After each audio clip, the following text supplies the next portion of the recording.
Hey, what's up everybody? Today's video is going to be over Pasta Prima's organic chicken and mozzarella ravioli. Uh, Contains mozzarella, ricotta, and Parmesan cheese. Cheese made from cow's milk, not treated with RBST, and made with chicken raised without antibiotics. So, a little bit of background on this item. I have no idea what the normal cost is, and I absolutely have no idea. So, I actually ordered lobster ravioli from a different company at Costco, right? And then that product was on sale, but apparently they ran out. So the person doing the Instacart shopping for me made a substitution. They substituted this product, but then charged me for a hot Italian sausage ravioli, which is also different from the chicken and mozzarella ravioli. So I ordered one thing, they got me another thing, and then they charged me for a different thing, which is just a funny little story I wanted to tell. I'm not trying to diss Instacart or their employees. I actually like working with them. I called them up and I told them about the issue, the mix-up, and they instantly refunded me this product, which is fantastic customer service. Very quick, and I'm very happy with the service they provided. But the product they charged me for was also from a different company, compared to from a different brand other than Pasta Prima, and I think it came out to about $16. So I'm gonna estimate this is around that price as well, right? So let's look here. Starting off with the nutritional information. 240 calories, 9 servings per container. And when they say per container, I don't know if they mean per this, like one of these, or this whole thing. But looking at this, I think I'm gonna eat both of these in a day. Probably, I can eat them both in one sitting, but I'm gonna try and split it up, one for lunch and one for dinner. But yeah, so let's see here, nutritional information, we got that. I think for this video, I'm only gonna open up one just to demonstrate it. But this is the only one I've bought, so I don't have any optimized cooking time or process or whatever. So I'll just follow the instructions here. To cook, place ravioli in gently boiling water. So here's my water. I don't have a pot, I have a pan. Turning it up to high just for it to start boiling, and then I'll turn it down to low so that it's gently boiling. But yeah, let's see here. Oh, there's a glare. I hope that's not too bad on the YouTube. Let's see here. If frozen, boil for 4 to 5 minutes. Yes, this is frozen. Remove and strain ravioli. I don't have a strainer, but I will remove it. And then toss with olive oil or your favorite sauce. Don't think I have that either. I do have olive oil, but I think I'll just eat it as is. Perishable, keep refrigerated, cook thoroughly, refrigerate leftovers immediately. And I like that. That's a funny little joke here, because there's not going to be any leftovers. So they also give you a little recipe here: ravioli with spinach cream sauce, which I will not be able to do because I do not have chopped fresh spinach, heavy cream, butter, Parmesan cheese grated. I don't have any of this stuff. All I have is this and a pan of water, which is boiling. So let's wait for it to boil up, heat up. I'll see you guys in a bit. So the water is actually not boiling yet, but I was trying to open this packet and I just wanted to bring up a little issue I have. This should have little serrated, not serrated, but it should already be a little bit punched out so that I don't have such a hard time separating these two things. And I tried ripping it apart with my hands as well, so I don't have scissors. I'm guessing the company expects that people who bought this, they have scissors, but unfortunately I don't. But I've had other products that were packaged like this, and this center here was much more easy to rip apart. Just a little bit of a design suggestion from me. But yeah, so I'm gonna go ahead and use my trusty nail clipper to clip through this.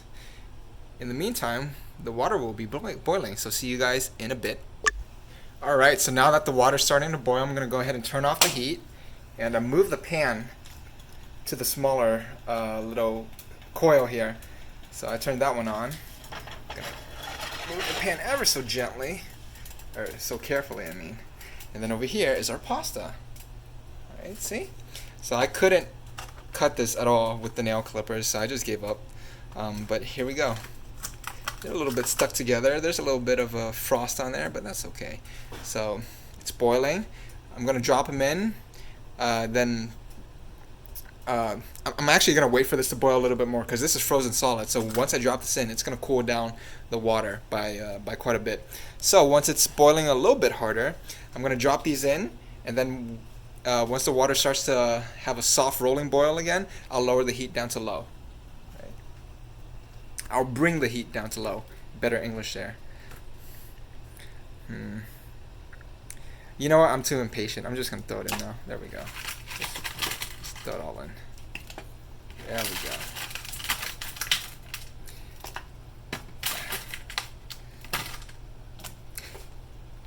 Some water just splashed on me there. Ow! There you go. That's done. To be honest, I don't like putting this back in my the thought of putting this back in my refrigerator or my freezer or whatever. I'm just gonna cook the rest once the video ends and pig out. To be honest. Alright, let's turn this around a little bit. Oh man, I hope they don't end up stuck together forever. Ooh, it's nice and soft. But yeah, so I'm gonna wait for it to boil. I guess it looks like it's boiling a little bit. But yeah, so 4 to 5 minutes. So see you guys in a bit. Alright, so it's been about 5 minutes, and incredibly, it's been boiling sort of like this whole time. I actually used a spatula to separate the little individual ravioli thingies here. But yeah, so it was on high for the 5 minutes, and I guess the small coil was enough to keep things, you know, nice and gently boiling. Which is very convenient, so I like that. But yeah, so earlier my fan was on, right? This fan here, the vent fan, but I'm gonna turn it off for the video. But yeah, here we go. I guess I'll just gently take these out. So here's my makeshift strainer. Just lift it up. There you go. So how many pieces are there? Let's count them. 1,